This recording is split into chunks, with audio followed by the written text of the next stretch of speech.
Se parece, ¿eh? Tú eres más guapa que tu padre, ¿eh? Eso dicen, espero que sí.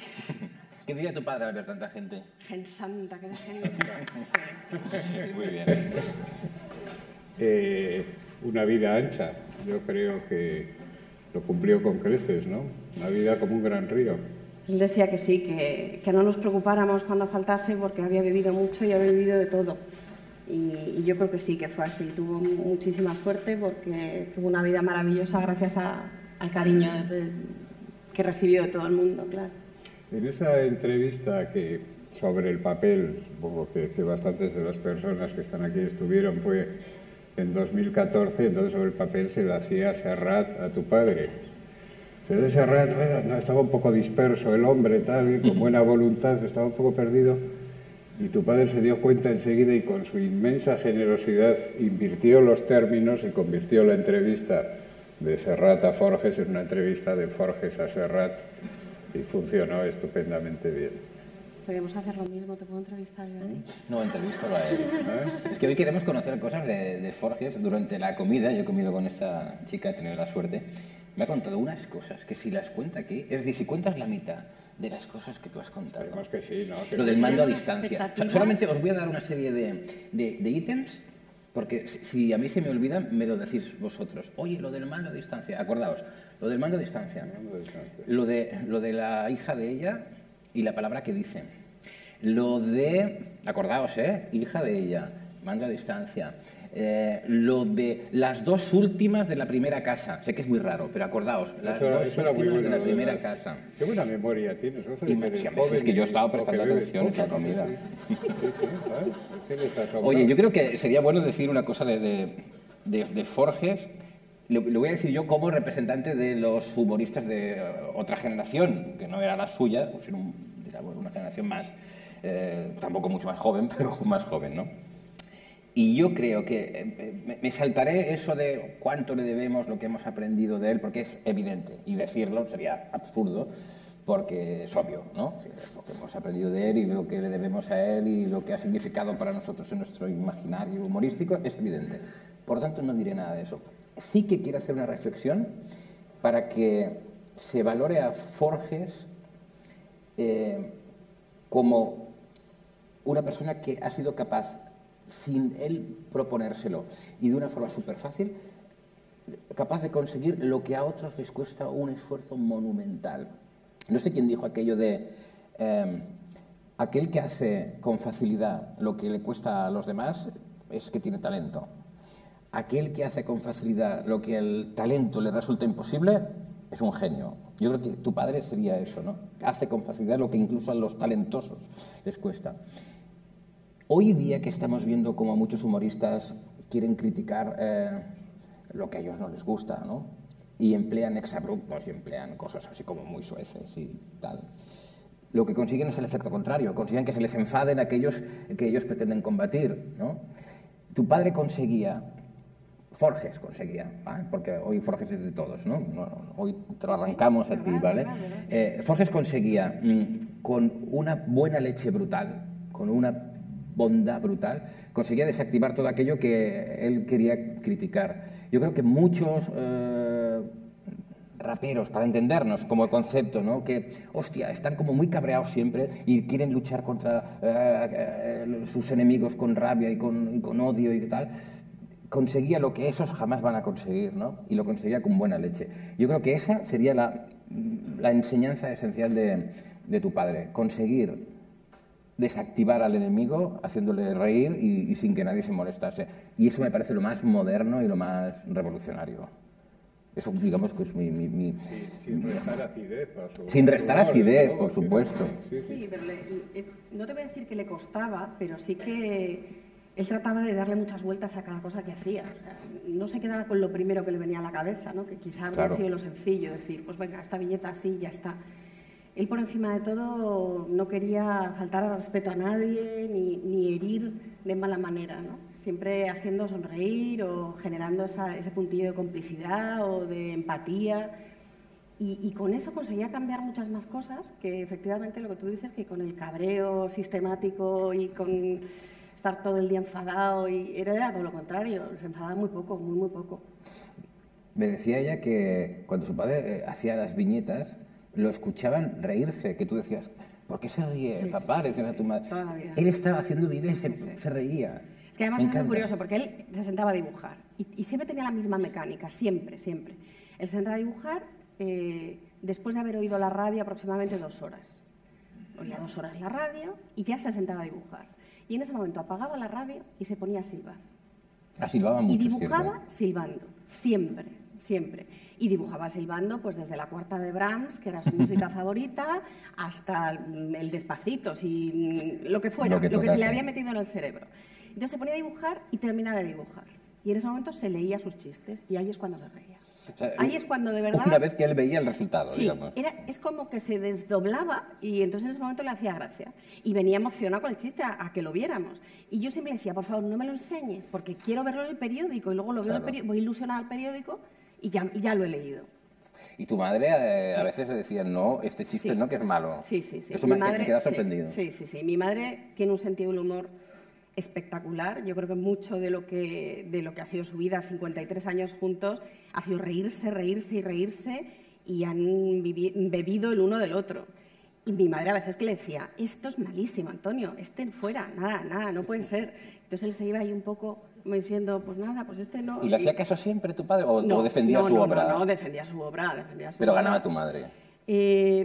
No siempre, ¿eh? A veces, claro, luego ya con la época de Twitter y Facebook y todo esto, pues publicaba ese chiste que a mi madre no le había gustado y mi padre iba y decía, mira, 3.000 likes. O sea, que no te creas, porque yo había un cierto recochineo también.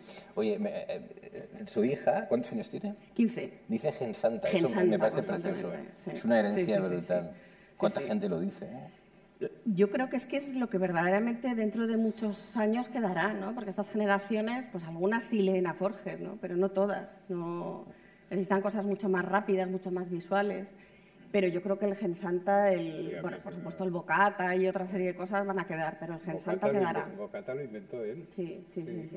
He leído que es porque no le cabía bocadillo en el bocadillo y puso bocata. Efectivamente. Es una leyenda, pero eso encontró. No, sí, lo ha contado siempre. Luego también podemos hablar mucho de Forges en la radio, ¿no? Porque yo creo que hay una generación de personas, o más que generación, aquellos que hemos oído mucho la radio, los que somos oyentes de radio y tal, que hemos oído más a Forges casi que visto sus viñetas, ¿no? Pese a haberlas visto, como todo el mundo, porque estaba presente en nuestra vida. A tu padre le fascinaba la radio, le encantaba. Te digo, él oía la radio, mucha gente le decía, pero ¿cómo tenía esa capacidad de saber exactamente lo que pasa por la cabeza de un funcionario? ¿Se pasa el día en un ministerio? No es verdad.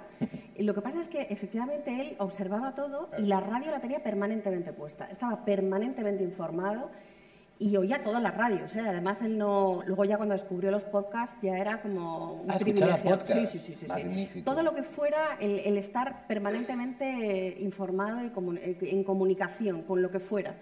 Le interesaba mucho lo que pasaba, le preocupaba. ¿Qué le parecía a Ortega? Decía, este chiquito joven cree que va a llegar a algún sitio, pero... Vaya mierda, chico. No, lo adoraba a muerte. Yo le he oído reírse, pero mi padre se reía mucho, además se echaba para atrás y decíamos, se cae, porque es que se ahogaba de risa contigo. Había una vez, eso ocurrió muchas veces, siendo tú pequeña, siendo todos los hermanos pequeñajos, porque su padre, yo te sirvo la anécdota, ¿vale? Y luego para tú la remate. Su padre tenía el mando a distancia. Vale, esto es lo del mando, o sea, ya la podéis tachar, ya me he acordado. Y era como, le gustaba tenerlo, ¿no? El mando, y se quedaba dormido con el mando así. Sí. Y entonces ahí se producía el momento de tensión con los hermanos para arrancarle el mando a tu padre. Pero es que esto no ocurrió solo cuando éramos pequeños. ¿Y de mayor también? Sí, de mayores también. Mi padre siempre se dormía a la siesta. Era una cosa que le parecía el mejor invento español, que es la siesta. Claro, madrugaba muchísimo, se levantaba a las 6 de la mañana y la verdad es que el hombre pues gastaba mucha energía. Y después de comer era sagrado que todo el mundo en silencio. Pero él se dormía y nos ponía siempre el programa más castaña que os podéis imaginar de la tele, lo más aburrido, nosotros 4 niños, pues... Y se dormía con el mando a distancia aquí puesto. Entonces lo llamábamos Valpurgis, porque claro, se dormía así. Y entonces teníamos que desentrañar una especie de estrategia de desactivación del mando a distancia, porque eras como un desactivador de bombas igual, o sea, tenías que ir ahí y al final siempre nos daba la risa, no podíamos. ¿Y se despertaba? No, mi madre, iba mi madre, porque a mi madre no le echaba la bronca como a nosotros, y entonces mandamos a mi madre. Pero es que esto que te estoy contando, la última vez que ocurrió fue hace 5 años. O sea, que es que le gustaba esa sensación de poder, de yo tengo el mando y aquí no lo toca a nadie. Y luego hay una cosa brutal, ¿no? Que me contabas que muchas veces tu padre tenía siempre la tendencia como a ocultar los problemas, ¿no? Sí. Y, por ejemplo, me contabas que un día, por ejemplo, no teníais coche. Al principio, ¿no? Todos los comienzos son duros. Y os lo adornaba de una manera preciosa. Sí, de repente un día teníamos un coche y al día siguiente no teníamos coche. Y dices, qué raro, no tenemos coche, papá, ¿por qué no tenemos coche? Pues porque nosotros necesitamos un coche, no necesitamos un coche para nada, podemos ir andando estupendamente, no necesitamos un coche. O sea, los problemas siempre Claro, porque que un humorista estuviera en nómina de un periódico era impensable. O sea, el humorista, y esto es una de las cosas que yo creo que hizo fantásticamente bien, en la época en la que mi padre empezaba, el humorista hacía 30, 40, 60 chistes, los llevaba al periódico y el periódico se quedaba con todos y publicaba 1 o 2 y además se los quedaba. O sea, no era tienes los derechos de reproducción para una vez o no, se quedaba los chistes. Y eso es una de las cosas que él cambió. Él dijo, no, yo os doy un chiste, pero si os hago 30 me pagáis 30. Claro. Porque siempre defendió mucho también la figura del creador, ¿no? De lo que los creadores y los artistas debían recibir por su trabajo. Hay muchas viñetas en las que tú apareces y tus hermanos. Sí. Yo me he quedado flipado, y esto no lo sabía, me he enterado hoy. Sí, claro, nos dibujaba. A mí me dibujaba mucho para meterse conmigo por el fútbol, porque teníamos una lucha ahí entre los dos bastante... El Atleti de Bilbao y tú Real Madrid. Sí, una lucha permanente. Y cuando hay partidos, anoche le eché mucho de menos. Le eché mucho de menos porque dije, bueno, aquí estaría yo teniendo una buena lucha por WhatsApp con mi padre y lo digo medio en broma, medio en serio, y le habría dicho, bueno, pero vosotros perdisteis en casa, que nosotros hemos perdido fuera. Y sí, a mí me pintaba siempre estornudando. Tengo mucha alergia y me pintaba siempre estornudando. Y a mi hermano siempre como el filósofo. ¿Que lo es? Sí, que lo es, efectivamente. Y mi madre sale mucho también. Mi madre es esa esposa que está en el sillón leyendo. Es ella. Pero en cambio, él no es el señor. ¿Tú crees que no? Bueno, tú lo sabes más que yo. No, él es el Blasillo. Él es ¿Sí? el Blasillo de pequeño y el Blasillo es su personaje más filosófico. Si recordáis su última viñeta, la viñeta que dejó cuando sabía que ese día iba a llegar, es el Blasillo andando por un campo y con una dedicatoria para todos vosotros. Y él, su alter ego era el Blasillo, efectivamente. Pero algo de Mariano tenía también, algo de Mariano tenía, sí. Y luego esa evolución durante la comida también nos lo has contado, ¿verdad? Que que me parece brutal, ¿no? Una evolución a la que tu madre ayudó mucho, ¿no? Esas primeras mujeres y esos primeros hombres que él dibujaba, la relación que había entre los hombres y las mujeres al principio, cómo esa relación fue cambiando y cómo al final acabó siendo otra cosa, que es como un recorrido, lo decías tú, ¿verdad? Por la historia de España, ¿no? Sí, claro. Que él de verdad fue fue muy parejo a la historia de España. Bueno, fue un poquito más avanzado, pero que podemos hacer supone un reflejo de la historia, ¿no? Yo creo que él tenía la capacidad de aprender y eso era algo que para mí yo creo que es una de las grandes enseñanzas, ¿no? Que incluso con 76 años estaba aprendiendo. Y uno puede evolucionar, claro que sí, y uno no tiene por qué ser coherente todas las fases de su vida, ¿no? Claro. A veces hay que decir viva la incoherencia y, bueno, ¿por qué no? ¿Por qué no puedo cambiar si me he equivocado, ¿no? Y en este país tendemos a no cambiar, aunque nos equivoquemos, pum, pum, pum, pum, da lo mismo todo. Y yo creo que él sí tenía esa capacidad. Le pasó lo mismo con cómo veía a la mujer, porque era como se veía a la mujer en España en esa época, ¿no? Y con los animales, por ejemplo, con los toros, con los animales. Cambió radicalmente su forma de pensar. Eso, tu madre fue una influencia... Mi madre era una influencia total y luego que tuvo 3 hijas. Las tres Claro. primeras somos 3 hijas y entonces era muy difícil abstraerse a eso, ¿no? Pero luego él tuvo la generosidad de decir, pues sí, y no era una persona que le costase mucho. A veces, a mí hay una de las cosas que más me gusta, él siempre jugábamos en casa, él nos decía una cosa y le teníamos que decir lo que era, lo que fuera, o un hecho histórico, y a veces hacíamos al revés. Voy a buscar una palabra así difícil, petricor. papá, a ver si sabes lo que es petricor.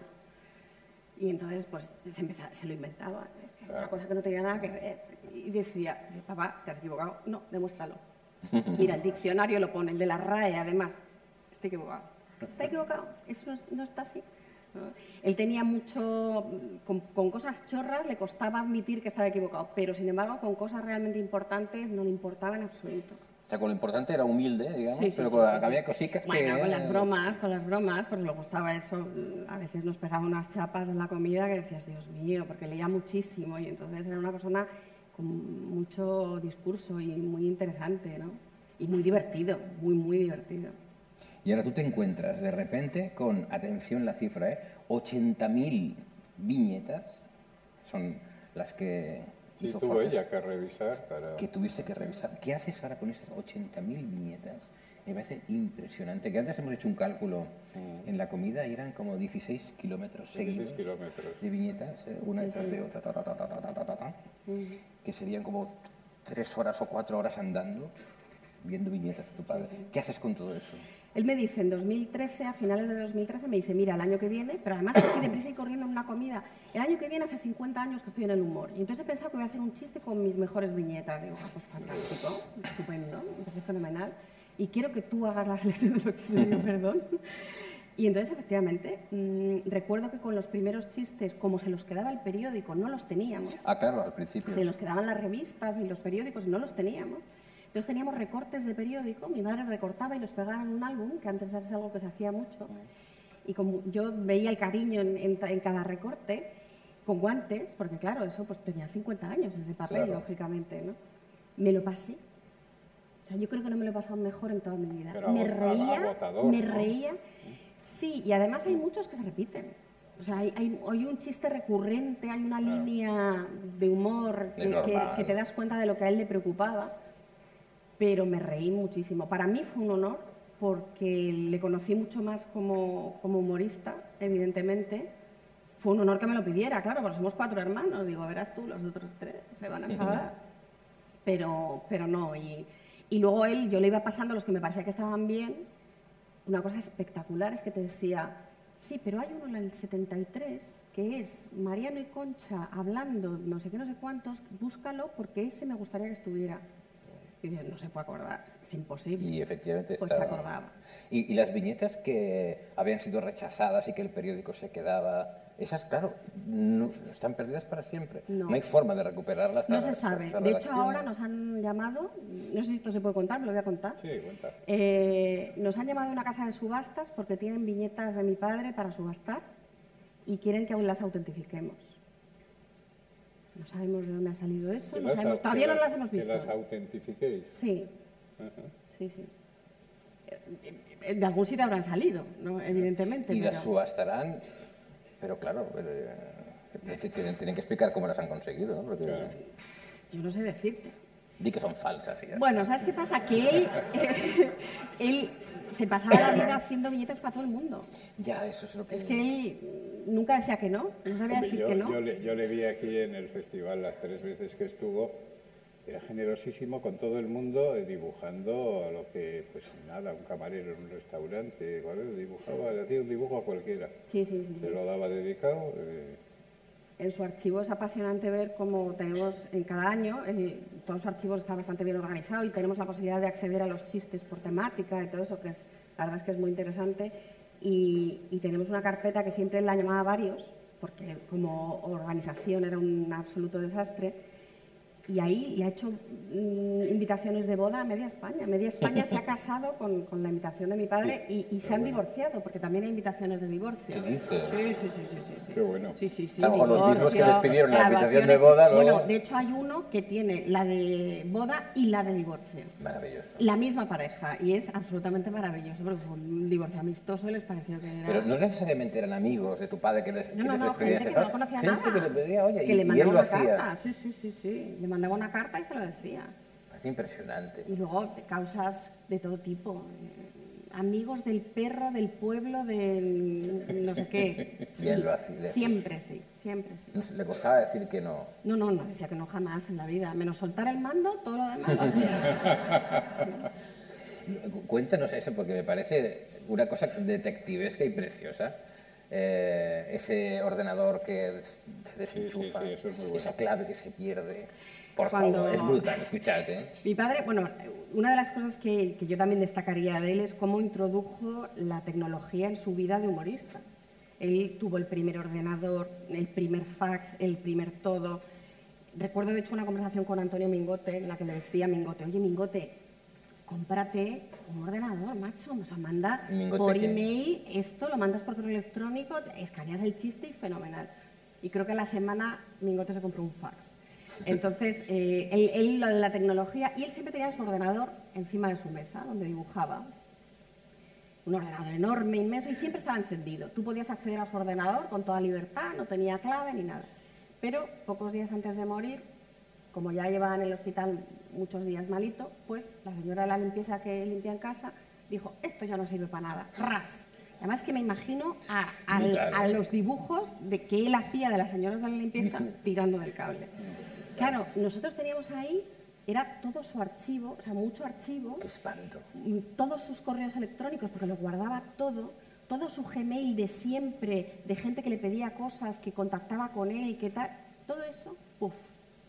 Entonces, creo que me estoy alargando mucho. No, pero no, alárgalo porque de verdad entonces, que eso es muy detectivesco. de lo que va a repente pasar. le digo, bueno, pues vamos a enchufarlo. A ver, enchufamos. Clave. ¿Cómo clave? ¿Esto tiene clave? Sí, tiene clave. No ha dejado la clave escrita. ¿Qué hacemos? Empezamos a meter cosas al tuntún.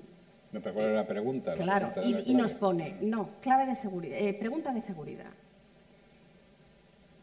Los dos últimos de la primera. Casa. Los de dos la últimos de la casa. primera casa. Los dos últimos de la primera casa. Total, que ahí empezamos, estamos toda la familia reunida, los cuatro Haciendo hijos cábalas, y mi ¿qué puede madre. ser? ¿Qué puede ser? Y está grabado, ¿eh? Este momento está grabado. ¿Qué puede ser? 2 horas. Pues yo qué sé, de la primera casa, pues ¿dónde vivimos? En 109 Villas, pues los dos últimos, pues será los dos últimos vecinos, bueno, le dimos vueltas a aquello de una manera inimaginable. Pues al final era su primera casa de cuando era pequeño, que él vivía en la calle Alberto Bosch de Madrid, y eran los dos últimos números de su número de teléfono. Bueno, lo averiguamos. Todavía no me digáis cómo, porque además fui yo la que estaba ahí. Y digo, bueno, esto o me ha iluminado por algún sitio o si no era prácticamente imposible. Y hemos conseguido acceder pues, a todo su correo electrónico, a todos sus datos, a un montón de chistes y a toda esa información. Y cosas positivas de él que no vamos a revelar aquí, que nos has comentado, pero que demuestran que era un hombre muy generoso, que no vamos a decir por qué, pero que fueron sorpresas agradables en todo caso. Y eso siempre... Cosas que había hecho que no sabíamos nadie nada y pero bueno, cosas te buenas. das cuenta. Sí. Bueno, pues con una generosidad tremenda, ayudando a todo el que podía y al que no podía también. Tu chiste favorito, ya sé que es absurdo preguntarte esto, pero... Bueno, antes reconozco que he dicho uno, pero tengo otro que me encanta. Lo que pasa es que a mí los chistes que me gustan de mi padre son los más absurdos que hay. Bueno, me gustan todos los del libro de los 50 años. Claro, porque O sea, los reconozco que ahí seleccionaste tú. todos me parecen espectaculares. Pero hay uno, él se había leído, a lo mejor me equivoco, pero unas 5 veces el Quijote.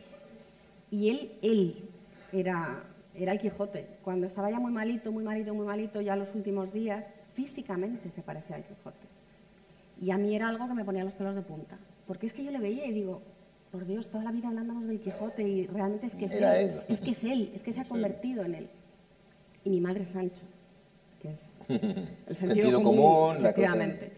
Y hay una viñeta que es, bueno, pues su viñeta típica, y está Don Quijote andando en su caballo, pero con cabeza abajo. Y está Sancho abajo y le dice, luego dicen que si digo. Ese, que era el colmo del absurdo, que no hay por Es dónde cogerlo, maravilloso. me fascina.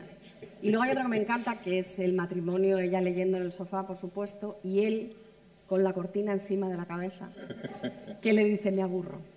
Solo dice eso. Lo he visto esta mañana. Y ese lo tengo yo el original, me lo quedé Oh, y lo qué tengo en guay. mi mesa de trabajo y lo veo todos los días. Pues sí que hay un hombre, nos lo comentaban, no recuerdo quién ha sido en la comida, hay un hombre leyendo el Evangelio y simplemente dice, curioso, realmente curioso. Curioso. Pero la expresión curioso, realmente curioso, acerca del Evangelio, Sí, ese sí, contraste, sí, eso sí. lo tenía, ¿no? Ese humor basado en esos contrastes tan bestias entre lo mega cotidiano, esas expresiones, los gensanta, todo eso, mezclado con asuntos de una profundidad Sí, inmensa, y ¿no? con muchísima sensibilidad. Yo creo, otra de las cosas que yo destacaría de él es cómo utilizó el humor para concienciar, para concienciarnos y para que nos diéramos cuenta. Cuando empezó con el 0,7, para que España destinara el 0,7 del Producto Interior Bruto a ayuda social o a cooperación al desarrollo. Luego, por supuesto, con Haití, ¿no? Él siempre concienciando, él siempre dándose cuenta de que esa ventana que era su chiste podía servir para algo más que solo hacer reír, ¿no? Y yo creo que eso es otra de las cosas por la que yo estoy especialmente orgullosa y le admiro, ¿no? Porque consiguió, yo creo que, pues eso, que no nos olvidáramos de Haití. Y de vez en cuando pues deberíamos recordarlo, efectivamente.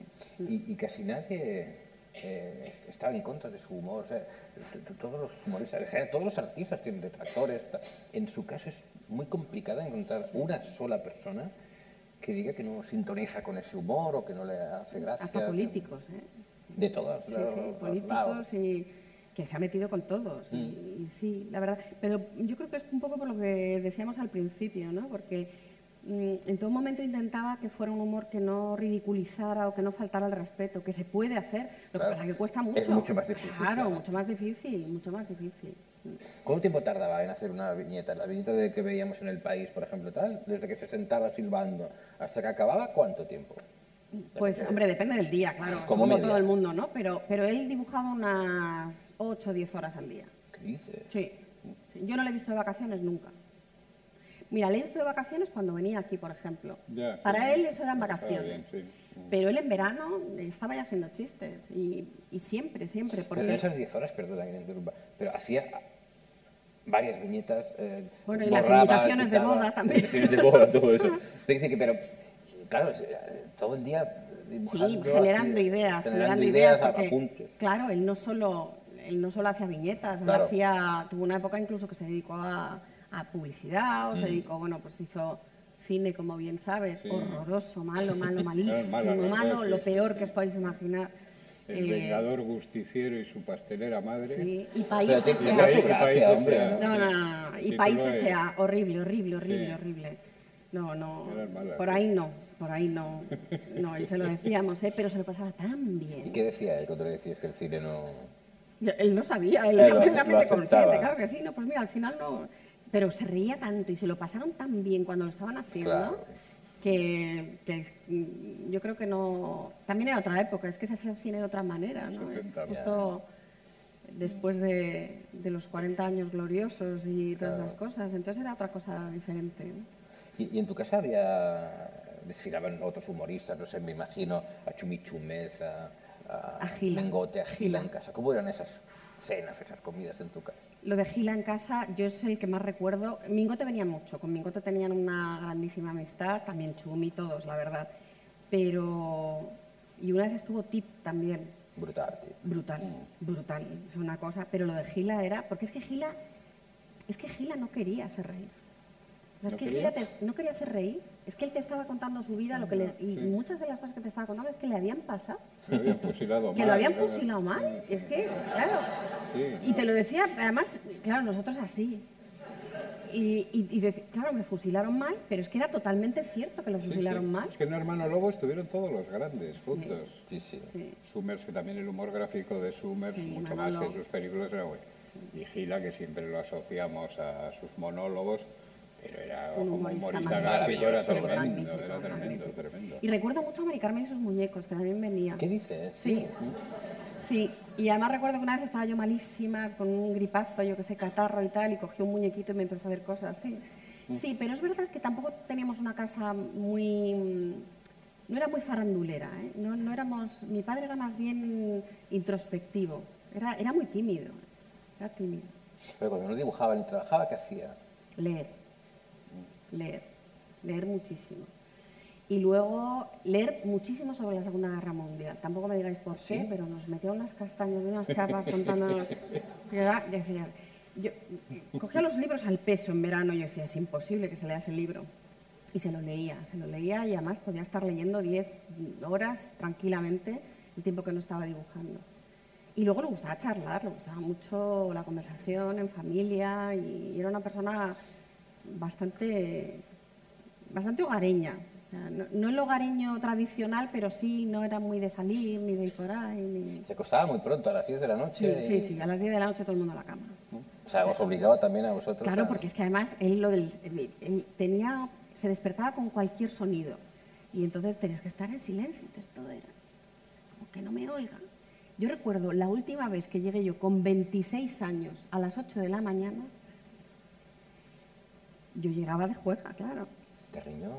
¿Cómo? Que me lo encuentro, que salía a coger el periódico y yo me escondí detrás de un coche y yo decía, pero vamos a ver, Berta, tienes 26 años, eres autónoma, independiente, ¿cómo es posible que te escondas? No, pero me había visto. Y entonces me dijo, pasa ahora mismo y desayuna y cuéntame qué has hecho.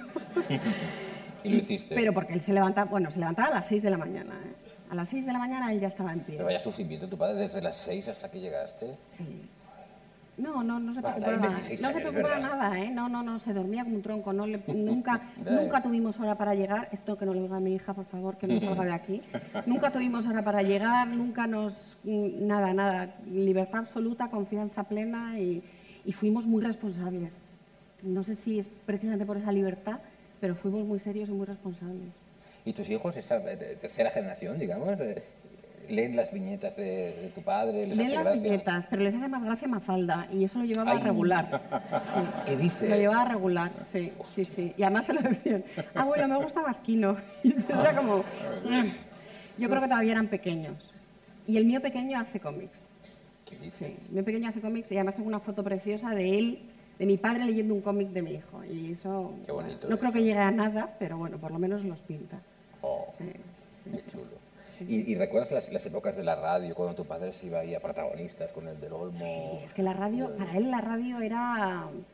Yo creo que es que crecieron con la radio, eran 9 hermanos, tú imagínate. 9 hermanos. 9 hermanos, que o se estaban pegando o estaban oyendo la radio, no había otra.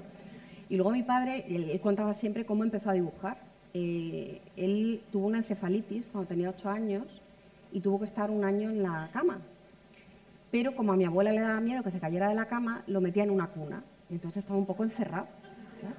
Es un chiste de él. Y le ponía un cordel con un rollo de papel higiénico, el elefante, que por lo visto era duro aquello, como no se sabe, pero para dibujar era perfecto.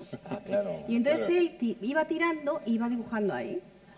Cuando salió de esa encefalitis, tuvo que aprender a andar, porque no podía andar. O sea, se quedó sin andar. Sí, tremendo. Entonces ahí empezó a dibujar él, y ahí empezó él a hacer sus chistes y sus cosas. Madre mía.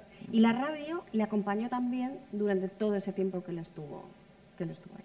Los oyentes de radio sentían mucho amor por Forges, incluso su voz, es un timbre de voz característico, una voz que no se parece a la de nadie más.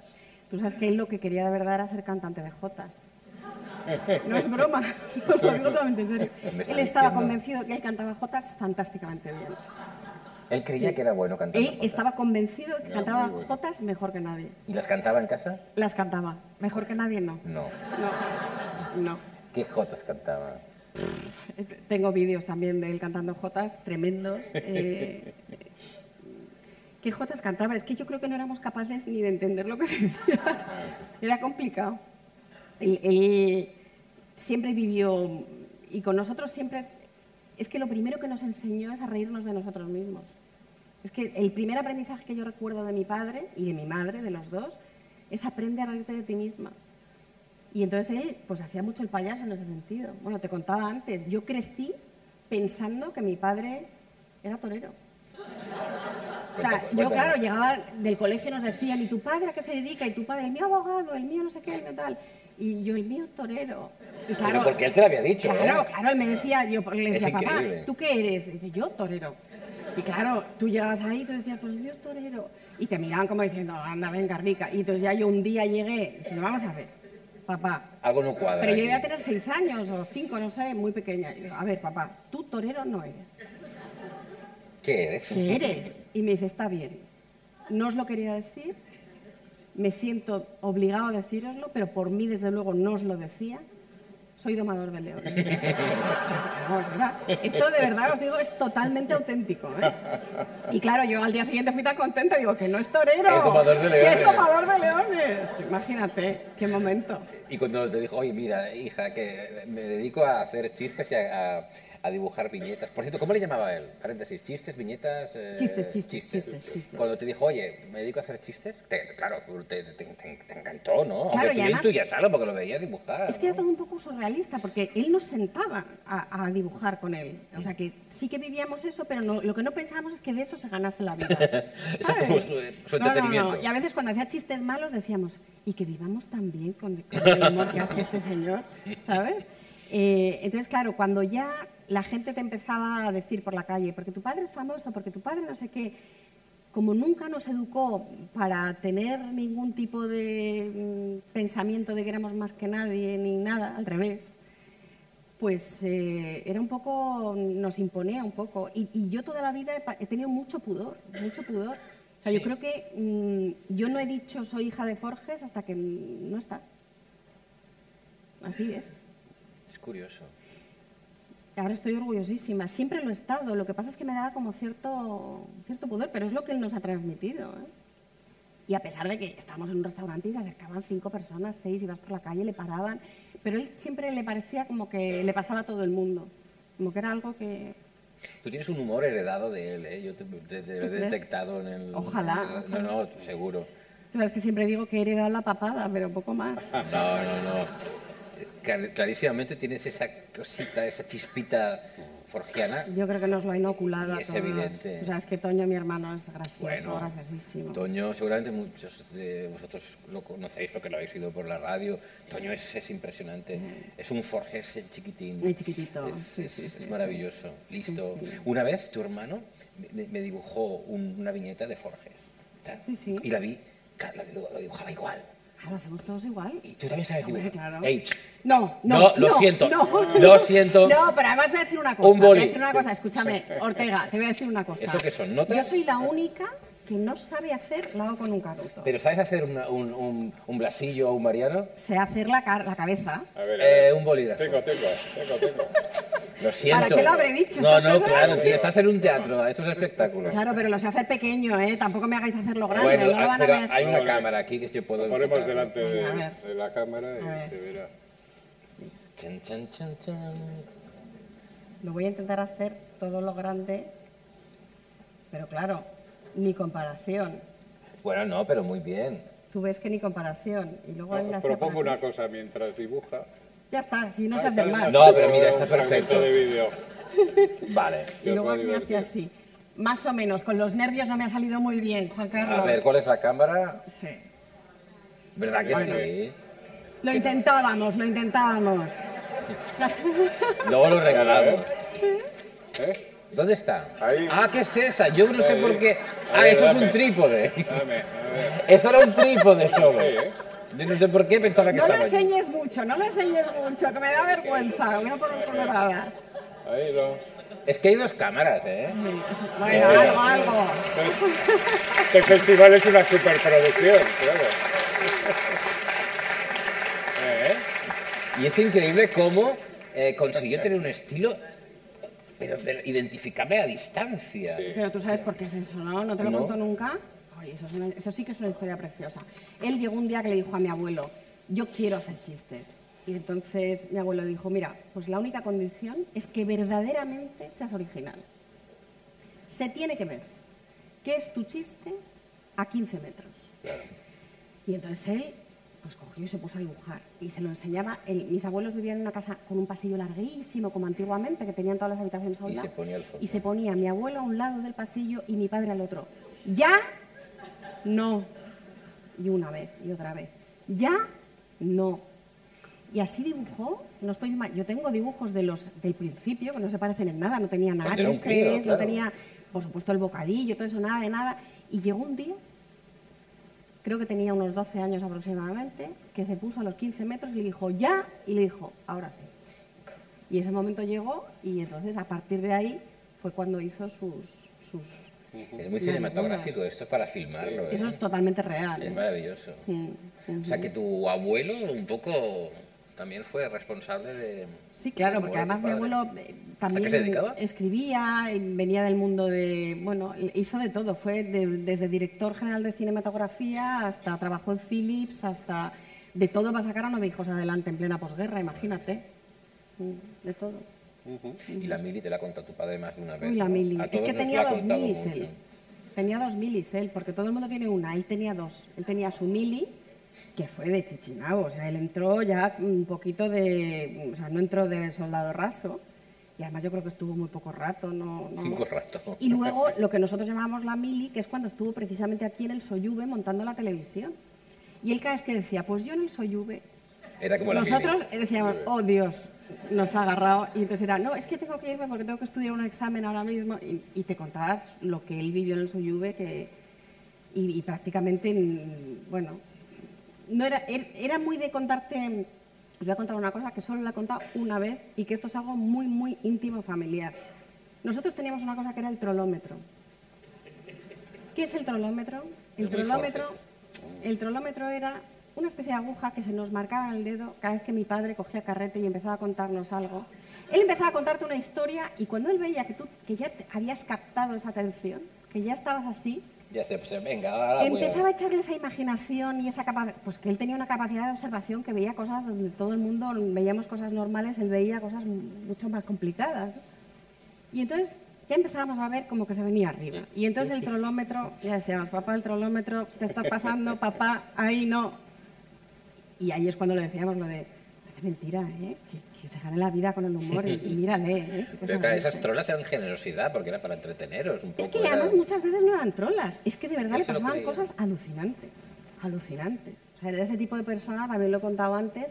Hay mucha gente, y yo veo que mi hermano, por ejemplo, es igual, que va de aquí a la panadería y te lo cuenta y parece que te está contando una novela espectacular. Y hay otras personas que van de aquí a la luna y les dice, ¿qué tal la luna? Bien. Pues mi padre era de los primeros. Entonces, muchas veces no era que se inventara cosas, es que realmente, como tenía esa capacidad de observación, le pasaban cosas que no le pasaba a todo el mundo. Era un poco imán también, ¿no? Sí, yo creo que sí. Luego también decía él, eso yo creo que es una exageración en su modestia, que a él no se le ocurría nada, ¿no? Un poco entroncando con esto, ¿no? Que él decía que todos los humoristas beben de una nube, hay una nube común y que cada humorista coge un poquito, va picando de esa nube, pero que todo lo que él cuenta, todo lo que él escribe, todo lo que él dibuja, ya está en esa nube común, como especie de un humor colectivo, pero... Era su humildad, porque al final esto es como los cócteles, pero el que lo mezcla bien es el que... Claro, es el que está más rico, entonces sí, era tremendamente humilde. Ya te digo que es que como que se desdoblaba, porque luego él se partía de risa con sus chistes, entonces tenía humildad, pero al mismo tiempo era como que eso ya había salido y que ya lo había parido y que ahí estaba, ¿no? Y firmó libros de Borges. Sí, firmó libros de Borges, muy a menudo. Señor Borges. Sí. Y era que yo... Sí, porque los veía ilusionados y entonces decía, ¿para qué voy a yo decirle...? El Aleph. Claro. ¿Pero qué ponía? ¿Antonio Fraguas Borges o Jorge Luis yo Borges? Yo creo que firmaba Borges tal cual. Con la B. Sí. Pero hay una anécdota que Borges firmó algún libro de Borges también. Claro, es maravilloso. Sí. ¿Se llegaron a conocer ellos? No se llegaron a conocer nunca. Hubiera sido bonito. Bueno, hubiera sido maravilloso. Sí. Oye, y la mili, hablando de la mili, es que tu padre hizo la mili con José Luis García. Sí. Con Rafael, pero esto es verdad, parece que sea una invención suya, pero es real porque lo he confirmado con José Luis García. Sí.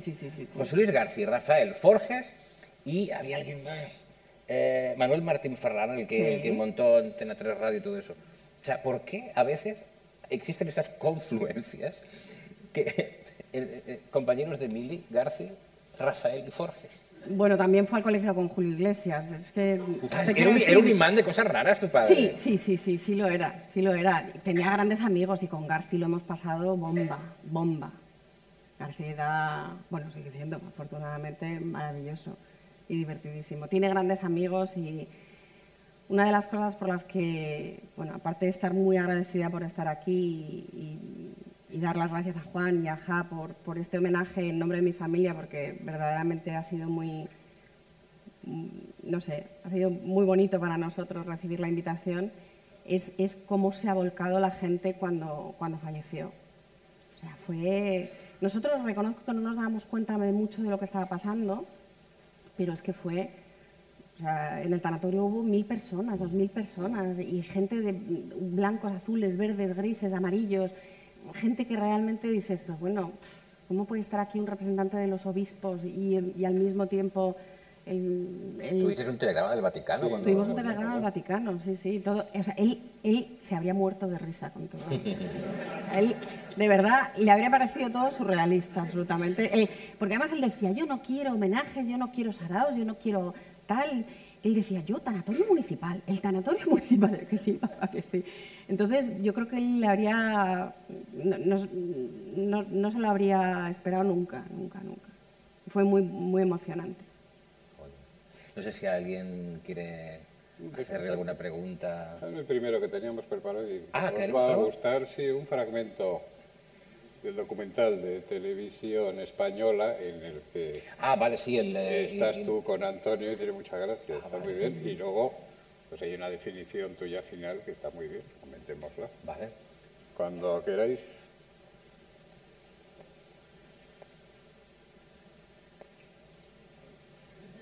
Casi Vale, no les dejamos. El vídeo era casi igual que esto, que estabas diciendo. Se parece, ¿eh? A ver.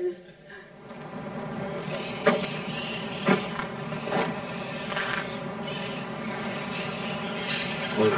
Hola, buenas, ¿qué tal? ¿Cómo es de informar la gente? Qué impresionante. ¿Has quedado también con alguien aquí? Sí. Casi. Tu voz me suena mucho a mí. A mí su cara me suena también. ¿Sí? Sí. A ver, di hola. Hola, Tú eres Juan Carlos Ortega. ¿tú eres Forges? Sí, pero hombre. Sí, Antonio. Qué alegría. Deja de mirarte. ¿Qué tal, hombre? Estás fantástico. Oye, ¿te has cortado el pelo? Sí, ¿Te lo yo cortas mismo. tú, ¿no? Fenomenal. Déjame Sí, ver, sí, sí. por ¿Has visto? detrás. Es que ver a un humorista de tu talla en 360 grados... Para él y para todos los escuchantes, esta viñeta sonorizada de Forges.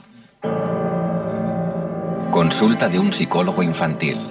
Unos padres acuden con su hijo de 6 años. El niño está subido a los hombros de su padre. Lleva en sus manitas un machete con el que está a punto de cortarle el cráneo a su papá.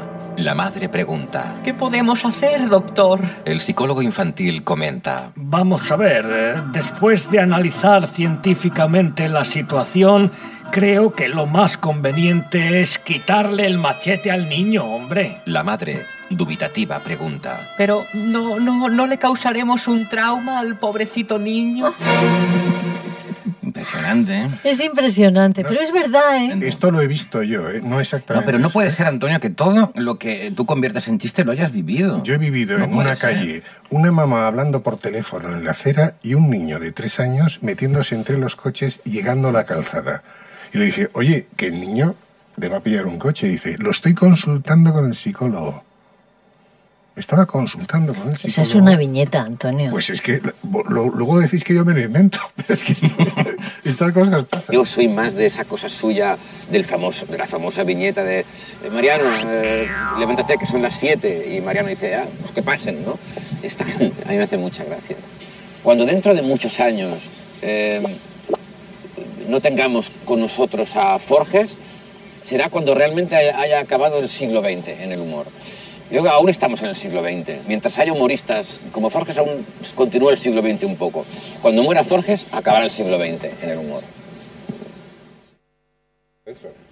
Pues qué profundo me puse. Pues sí. Bueno, pues el siglo XX Se ha acabado. se ha acabado, ¿eh? El siglo XX se ha acabado. Pero de verdad que siempre nos quedará... Es que uno le da rabia ser tópico cuando alguien así fallece, pero es que te salen todas esas cosas. Mira, cuando murió tu padre me llamaron del programa de los desayunos, de Televisión Española, y me dijeron, bueno, pues eso, coméntanos tal, tú que has trabajado con él. Y dije, mira, toda mi vida he odiado que cuando alguien muere, sus amigos dicen eso de era una persona increíble, era generosa, tal, y ahora me estoy viendo a mí mismo diciendo esas cosas. Y dije, pero es que en este caso es verdad. Es que hay veces en las que es verdad que esa persona que se va es magnífica y generosa, ¿no? Y bueno, era el caso de tu padre. Yo creo que merece un aplauso esta chica, no por ser hija de Forges, sino por ella misma. Gracias. Gracias. No sé si alguien quiere hacerle una pregunta que no sea pregunta íntima. No importa, ¿eh? ¿Ah, Da sí? igual. Ah, pues aprovechen. Preguntas íntimas acerca de Forges. Luz en la sala. Es que no veo nada. No sabemos si hay público, si han ido. Estamos cegados porque nos da... Lo hemos dejado todo clarísimo. Vamos a dejar todo arriba. Es que hemos dicho tantas cosas que ya hemos solucionado todas las dudas acerca de... Bueno, nos quedarán muchas dudas siempre. Ah, no, hemos hablado. Eso ya lo hemos Sí. contado, La te clave digo. lo hemos contado. Te has ido no sé a En dónde. Santa, ¿y Era- cuál era el otro? Lo de Santa. No, yo creo que todo lo que habíamos... pero seguro que faltan cosas y nos dará mucha rabia luego cuando estemos recordando, pero seguro que... Yo sí quería decir una cosa. Cuando habéis puesto el pequeño vídeo del principio que me ha encantado y me ha costado luego salir aquí un poco serena, he de confesarlo, porque hace solo 7 meses y esto es difícil. Habéis puesto la canción de Serrat para la libertad, sangre, lucha y perdido. Bueno, que no es de Serrat, evidentemente. En la biblioteca de casa, que era donde estábamos siempre, en el cuarto de estar, de su puño y letra, en un folio estaba escrito para la libertad, sangre, lucha y pervivo, y estaba ahí pegado, ¿Lo con un tenía celo. puesto, sí? En la biblioteca donde hemos crecido toda la vida, ahí estaba puesto de su puño y letra. Qué bonito. Sí. Sí, lo usamos porque venía Serrat a Sí. entrevistarle, entonces claro, era... Pero es con lo que yo he crecido, o sea, yo he crecido con esa frase ahí porque era pues el resumen de lo que es Forges. Sí, sí, me Ha lo luchado para que permitís, podamos ser libres. Vamos a poner como imagen final el cartel que nos hizo en 2010 A en ver. el primer festival. Es muy naif, que tiene un encanto estupendo. Lo tenéis por ahí preparado. Y el detalle de la nariz, a ver. Yo cuando me vuelvo y me veo como que me... Sí, sí, impresiona verse de espaldas. Ahora vuelven. O sea, ustedes estaban viendo todo el ¿Están rato viendo esto. así de grande eso? Sí, mira. Qué barbaridad. Este cartel nos hizo y pues eso, el Chapelaundi, teníamos ese logotipo totalmente naif del Paragüitas que llovía por dentro, pero si tenéis plano corto del detalle, del leoncito, ¿eh? Pero no es la rosa de Bilbao, no, es la risa, pues vaya corte. El leoncito. El homenaje que le hizo el Atleti de Bilbao, claro, le hizo mucha ilusión, le regalaron aquel leoncito Irí, ¿verdad? Y se lo llevaron corriendo al palco a ver un partido Atleti-Barça en el que no perdió el Barça, pero se lo pasó estupendamente. Es que ahí perdía los papeles. Con el fútbol ahí ya te digo que es un Sí, tema eso le de gustó fricción. mucho. Sí, sí. ¿no? Se lo llevaron Sí, a él corriendo. le apasionaba y su Atleti, que es que eso eran palabras mayores. Y para terminar este diálogo, que ha sido estupendo, además eso, la perfecta labor de moderador, no tener que decir nada, es estupendo. Pues permítenos, Berta, un detalle que es una muestra de cariño de este festival a tu padre, una muestra de cariño de todas las personas que hacemos este festival, ¿no? Este ja que simplemente pone Precioso. Festival Ja Bilbao 2018, Forges Inolvidable. Muchísimas gracias. Gracias. Muchas gracias. ¡Uy! ¡Qué sorpresa! Muchas gracias. Muchas gracias.